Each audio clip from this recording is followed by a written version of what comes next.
Hi, my name is Hetal Patel. I'm a board-certified practicing emergency physician here in San Diego, California. I practice at the VA, La Jolla. I also hold a master's in integrative medicine. Today, I want to talk to you about COVID-19. We have a tremendous amount of data that we are accumulating, and I've been really scanning the research. I wanted to put together the information that I thought was, from a transmission standpoint and a symptom standpoint, most important. So as of March 27th, 2020, I wanted to share the statistics from worldwide and the United States along with the local stats.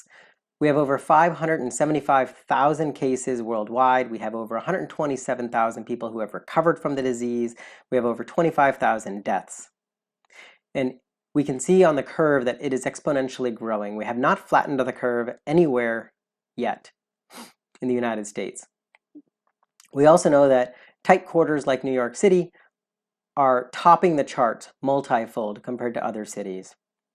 We also know that we're diagnosing people more now because we are testing more. Tests are much more readily available. We still don't have enough tests for everyone, so as tests come out more and we start using them, we will diagnose more and more people. So let's get down to San Diego County.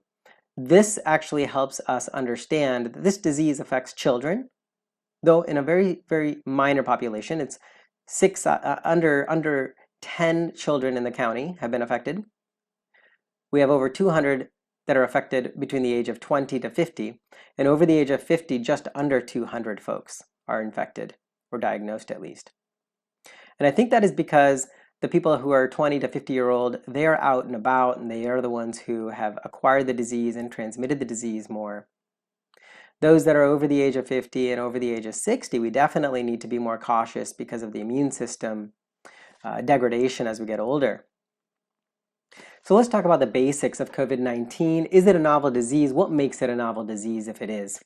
So this virus is simply nothing more than coronavirus, which is the common cold, except that it has 2 point mutations that have changed this virus enough to where it creates a significant immune response and can lead to death in a much higher population. Well, in China, there are genetic differences which made them more susceptible to much more severe reaction, leading to 8 to 15% mortality. The good news is here in the United States, we expect a 1 to 3% mortality, and that is because we have different genetics than those who are Chinese.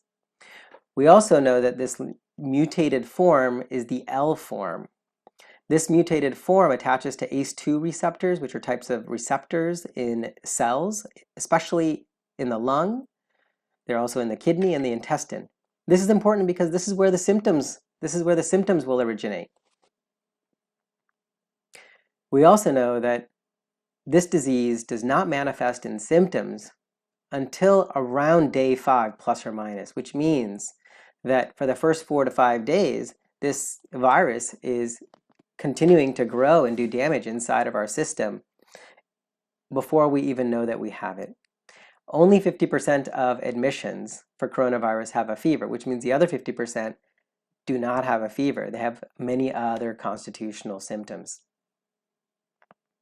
So let's compare coronavirus to its predecessor, SARS, as well as MERS, which also created epidemics and pandemics.